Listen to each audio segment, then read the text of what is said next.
Christian divorce law के हवाले से एक लैंडमार्क इंपॉर्टेंस रखता है। ये judgment mister justice Jawad Hasan ने दिया, वो प्रेसिडेंट्स का हवाला भी दिया। हस्बैंड फिर अपना केस लेकर हाई कोर्ट आया कि क्रिश्चियन मैरिज एक सीरियस और परमानेंट बॉन्ड है, इसलिए इसको डिसॉल्व करने के लिए स्ट्रॉन्ग एविडेंस की जरूरत है। कोर्ट ने बहुत सख्त अल्फाज में ये भी कहा कि अडल्ट्री का इल्जाम किसी की डिग्निटी को बुरी तरह से मुतासिर करता है, जो कि आर्टिकल 14 के तहत प्रोटेक्टेड है। आज हम बात करने जा रहे हैं Lahore high court Rawalpindi bench की एक बहुत ही अहम जजमेंट पर, शहरोज वर्सेस एडिशनल डिस्ट्रिक्ट जज। ये केस क्रिश्चियन डाइवोर्स लॉ के हवाले से एक लैंडमार्क इंपॉर्टेंस रखता है, क्योंकि इसमें कोर्ट ने सिर्फ डाइवोर्स के ग्राउंड्स ही नहीं बताए, बल्कि इसका प्रोसीजर, एविडेंस और कॉन्स्टिट्यूशनल राइट्स वगैरह सब कुछ डिटेल में बयान किया है। ये judgment mister justice Jawad Hasan ने दिया और इसमें आर्टिकल 199 के अंडर हाई कोर्ट ने लोअर कोर्ट्स के फैसलों को एग्जामिन किया। इस केस में दरअसल कोर्ट ने ये क्लैरिफाई किया कि इस केस में जो लोअर कोर्ट्स ने हस्बैंड की तरफ से किया जाने वाला क्लेम डिसमिस किया, वो लॉ और प्रॉपर एविडेंस के मुताबिक था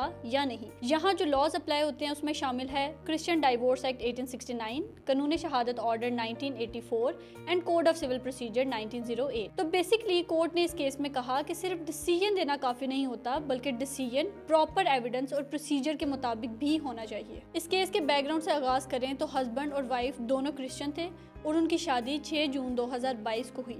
हस्बैंड ने सबसे पहले सेक्शन 10 के तहत एक पिटीशन फाइल की, जिसमें उसने वाइफ पर अडल्ट्री का इल्ज़ाम लगाया था, लेकिन वो इल्ज़ाम साबित ना हो सका और फिर 23 नवंबर 2022 को इसको डिसमिस कर दिया गया। इसके बाद हस्बैंड ने अपील फाइल की, लेकिन फिर उसने अपना केस विड्रॉ कर लिया और कोर्ट से इजाज़त ली कि वो दोबारा फ्रेश केस फाइल करेगा। इसके बाद उसने नया केस फाइल किया, जिसमें उसने सेक्शन 7 और सेक्शन 10 के तहत क्रूरलिटी का ग्राउंड लिया। ट्रायल कोर्ट ने इश्यूज फ्रेम किए, एविडेंस रिकॉर्ड देखा, लेकिन आखिर में 8 दिसंबर 2023 को केस डिसमिस कर दिया। फिर इसके बाद एपीलेट कोर्ट ने 20 अप्रैल 2024 को अपील भी डिसमिस कर दी। इसी वजह से हस्बैंड फिर अपना केस लेकर हाई कोर्ट आया। हस्बैंड के लॉयर ने हाई कोर्ट में कहा कि लोअर कोर्ट ने एक गलती की है, और वो ये है कि उन्होंने केस को सिर्फ अडल्ट्री के एंगल से देखा है, जबकि हस्बैंड ने क्रूरलिटी का ग्राउंड भी लिया है। इसी हवाले से उन्होंने यहाँ 2 प्रेसिडेंट्स का हवाला भी दिया, जिसमें शामिल है PLD 2017 Lahore 610 Amin Masih case and PLD 2022 Lahore 214 Saima case, जहाँ पर यह प्रिंसिपल सेट हुआ कि क्रिश्चियन लॉ के मुताबिक क्रूरलिटी भी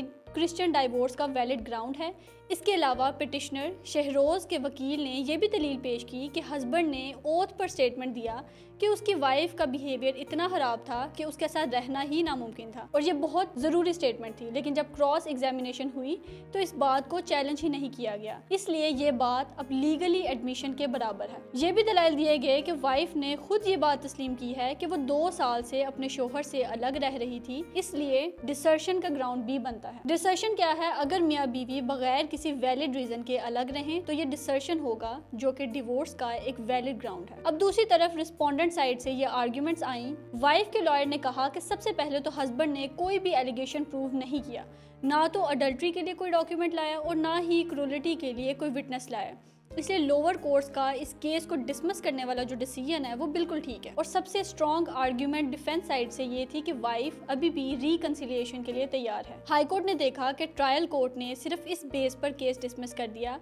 कि हस्बैंड ने अडल्टरर को को रिस्पोंडेंट नहीं बनाया, जो कि सेक्शन 11 की रिक्वायरमेंट थी। लेकिन कोर्ट ने ये नहीं देखा कि क्रूरलिटी का ग्राउंड भी एग्जिस्ट करता है और डिसर्शन का भी। दूसरी तरफ एपीलेट कोर्ट ने भी डिटेल्ड डिस्कशन नहीं की और अपील को डिसमिस कर दिया। अब हाई कोर्ट ने सबसे पहले तो ये कहा कि इस केस में ऑर्डर 20, रूल 1 और rule 6 of CPC properly follow नहीं हुआ। रूल 1 के मुताबिक एविडेंस मुकम्मल होने के बाद प्रॉपर हियरिंग और टाइमली जजमेंट होना चाहिए, और रूल 6 के मुताबिक जजमेंट और डिक्री डिटेल्ड होनी चाहिए। कोर्ट ने कहा कि क्रिश्चियन मैरिज एक सीरियस और परमानेंट बॉन्ड है, इसलिए इसको डिसॉल्व करने के लिए स्ट्रॉन्ग एविडेंस की जरूरत है। कोर्ट ने बहुत सख्त अल्फाज में ये भी कहा कि अडल्ट्री का इल्जाम किसी की डिग्निटी को बुरी तरह से मुतासिर करता है, जो कि आर्टिकल 14 के तहत प्रोटेक्टेड है, इसलिए बगैर स्ट्रॉन्ग प्रूफ के अडल्ट्री का इल्जाम एक्सेप्ट नहीं किया जा सकता। दूसरी तरफ कोर्ट ने डिसर्शन के हवाले से कहा कि एक तो सेक्शन 3 क्लॉज 9 के मुताबिक डिसर्शन का मतलब है کسی کو اس کی مرضی کے خلاف چھوڑ دینا. دوسرا سیکشن 22 کے مطابق جوڈیشل سیپریشن بھی مل سکتی ہے اگر ڈسرشن 2 سال کی ہو. کورٹ نے اس بات کو واضح کیا کہ صرف الگ رہنا ہی ڈسرشن نہیں ہوتا بلکہ اس میں انٹینشن بھی ہوتی ہے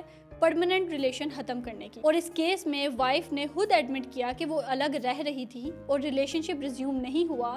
اسے ڈسرشن کا گراؤنڈ کلیئرلی ایگزسٹ کرتا ہے لیکن لوور کورٹ نے اسے کنسیڈر نہیں کیا. کورٹ نے آرٹیکل 4, 10A اور 20 کا حوالہ دیتے ہوئے کہا کہ یہ کیس صرف ڈائیورس کا کیس نہیں ہے بلکہ بنیادی حقوق کا بھی ہے. آرٹیکل 20 کے مطابق ہر شہری کو اپنے مذہب کے مطابق معاملات مینج کرنے کا حق حاصل ہے. اس لیے کرسچنز کو ان کے ڈائیورس لاز کے تحت ریلیف دینا ان کا فنڈامنٹل رائٹ ہے.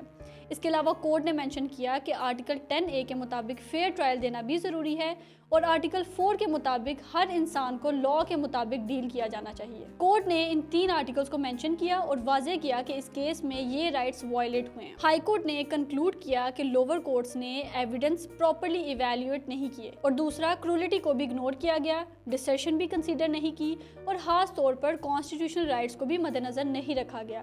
اس لیے ہائی کورٹ نے دونوں ججمنٹس کو سیٹ اسائڈ کر دیا اور کیس ٹرائل کورٹ کو واپس بھیج دیا. اس کے بعد ٹرائل کورٹ کو آرڈر دیا گیا کہ وہ فریش ایشوز فریم کریں, پراپر ایویڈنس ریکارڈ کریں. اس کے علاوہ ڈیٹیلڈ ججمنٹ دیں جس میں اس ڈیسیجن کی ریزننگ, وجوہات بھی مینشن ہوں اور الٹیمیٹلی 2 مہینے کے اندر اندر فیصلہ دیں. کورٹ نے جوڈیشری کو بھی ڈائریکشنز دیں کہ ججز کو ٹریننگ دی جائے, کرسچن ڈائیورس ایکٹ سمجھایا جائے اور مائنورٹی کیسز کو سینسٹیوٹی کے ساتھ ڈیل کیا جائے. خلاصتاً یہ ججمنٹ ہمیں یہ سکھاتی ہے کہ لا کا اصل مقصد صرف پروسیجر فالو کرنا نہیں بلکہ انصاف فراہم کرنا ہے.